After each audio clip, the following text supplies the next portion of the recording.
Bom, continuando, aqui está um pouquinho mais bem explicado cada um desses três tipos de movimentos e a gente vai falar um pouquinho melhor a respeito do que ele gera como consequência em formação de relevo na superfície da Terra. Nas áreas em que ocorre o movimento divergente, em que as placas se afastam, se separam uma das outras, o que acontece? As placas se separam e aí, então, com base nisso, o magma ele vai ascender. O magma do manto da Terra, então, à medida que as placas se separam, o magma ele vai sair em alta temperatura e em alta velocidade. E aí esse magma ele vai se derramar. Vale a pena a gente então falar que toda vez que o magma ele chega na superfície da Terra, a gente já não chama mais de magma, mas sim de lava. Então essa lava ela vai se derramar, ela vai se resfriar, ela vai se endurecer e vai dar origem a novos tipos de rocha. Rochas formadas pelo resfriamento do magma são as rochas magmáticas. E aí, então essa nova área formada por rocha magmática, por conta dessa ascensão do magma, isso vai então meio que empurrar as rochas mais antigas para as laterais. Isso vai expandir aí a formação do assoalho oceânico, isso vai expandir as áreas de oceano. Tudo bem? Além disso, ao longo do tempo, então a cada terremoto, ou seja, a cada separação de placa, o magma ele vai ascender novamente, vai se derramar, vai se resfriar, vai endurecer e vai se transformar em rocha. Isso vai dando origem a várias camadas de rocha. Essas várias camadas de rocha, ao longo de milhões de anos, vão dar origem a montanhas e vulcões. Então, no fundo dos oceanos, que é onde geralmente ocorre essa separação de placas tectônicas, na maior parte dos casos, com exceção da parte leste do continente africano, o que acontece? O magma, então, ele ascende, se derrama, resfria, endurece e vira rocha.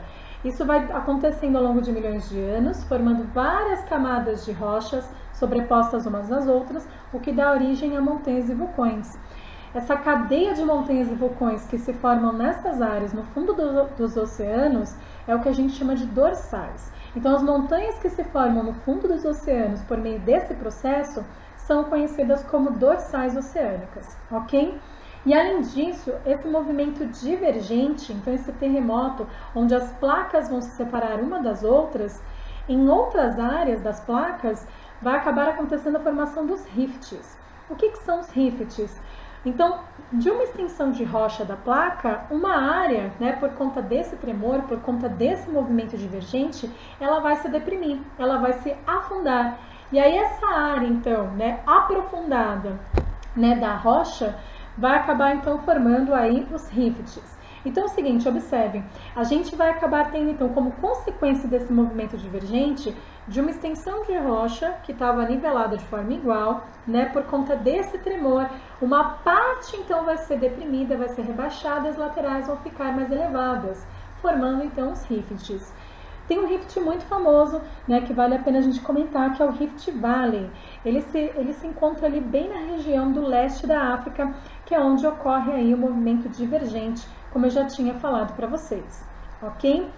Os movimentos convergentes, que é quando uma placa vai se chocar com a outra, eles vão dar origem a montanhas e vulcões, e também algumas fossas, como vocês podem observar. Então é o seguinte, o que acontece? Quando uma placa tectônica vai de encontro com a outra, vai se chocar uma com a outra, uma placa tectônica ela vai começar a fazer muita força e pressão perante a outra. E isso vai fazer com que uma parte da rocha se dobre, se soerga, se levante, formando montanhas e vulcões, ok?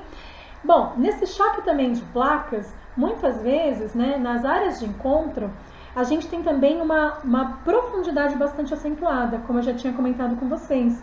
E isso também vai dar origem às fossas. Fossas abissais, inclusive, que são extremamente profundas, que são essas áreas de encontro entre placas tectônicas, principalmente as que realizam movimento convergente. Bom, e aí que é o seguinte, muitas vezes nessas áreas de encontro entre placas, a gente tem encontro entre placas de diferentes tipos. Você precisa saber que existem dois tipos de placas tectônicas, as placas oceânicas e as placas continentais. Elas têm diferença? Sim, elas têm.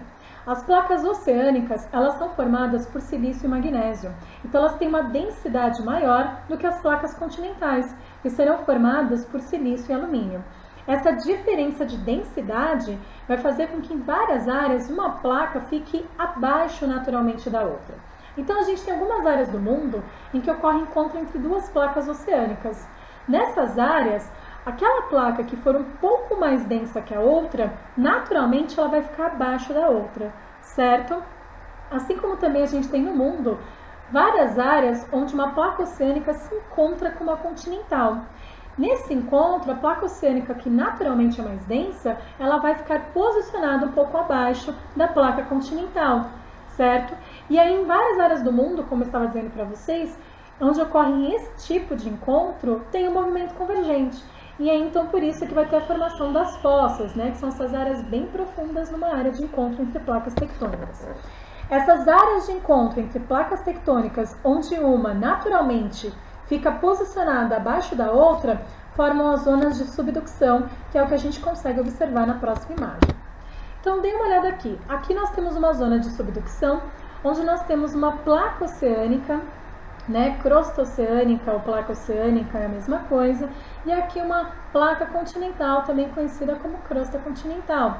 Nesse encontro de placas, assim como eu tinha dito para vocês, a placa oceânica ela é mais densa, ela é mais pesada. Então isso faz com que naturalmente ela fique abaixo da placa continental. E aí então esse encaixe entre elas é que vão dar origem às fossas, né, que são as áreas bem profundas. E essa região aqui, essa área, desculpa pessoal, essa área de encontro, né, é o que a gente chama de zona de subducção, tudo bem? E aí então aqui nós temos uma placa oceânica e uma placa continental se encontrando e uma está se chocando com a outra, elas estão fazendo um movimento convergente. Nesse choque entre placas, assim como eu havia dito, uma placa vai pressionar a outra.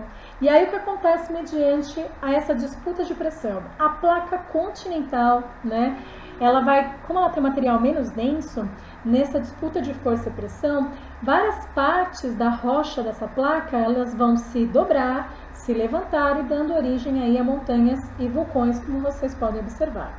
Tudo bem? Bom, continuando, a gente também vai ter várias áreas no mundo que são conhecidas como hotspots. O que é isso? Os hotspots, né, eles são o magma do manto inferior. Então vamos lembrar, né, que existe crosta, manto e núcleo. E aí o manto ele é subdividido em duas partes, superior e inferior. O inferior, a temperatura dele, né, do magma presente nessa parte da Terra é maior do que a do manto superior. Esse magma em temperatura extremamente elevada, né, ele vai ter uma densidade menor, então ele vai ter uma pressão menor, então ele vai ascender em direção à crosta da Terra. Ele vai em direção à crosta e conforme ele chega na região da crosta, ele começa a pressionar a rocha da crosta. Até que chega uma hora, então, que esse magma, ele consegue chegar na superfície e se derrama em forma de lava. E aí, então, toda essa pressão, né, que esse magma do manto inferior fez, foi rompendo a rocha, foi quebrando a rocha, formando aí, no caso, as áreas de vulcões. E aí, muitas vezes, o que acontece? Esse magma, ele consegue se derramar, gerando erupções vulcânicas, né? Então, observem, todas essas montanhas, assim como também, né, os vulcões, eles foram formados exatamente por essa pressão que o magma fez, né, na crosta da Terra, fazendo com que a rocha se dobrasse, se levantasse, formando montanhas e vulcões. Um exemplo ótimo disso é o Havaí, mas existem outros, assim como consta na apostila de vocês, né? A região de Galápagos, entre outras, ok?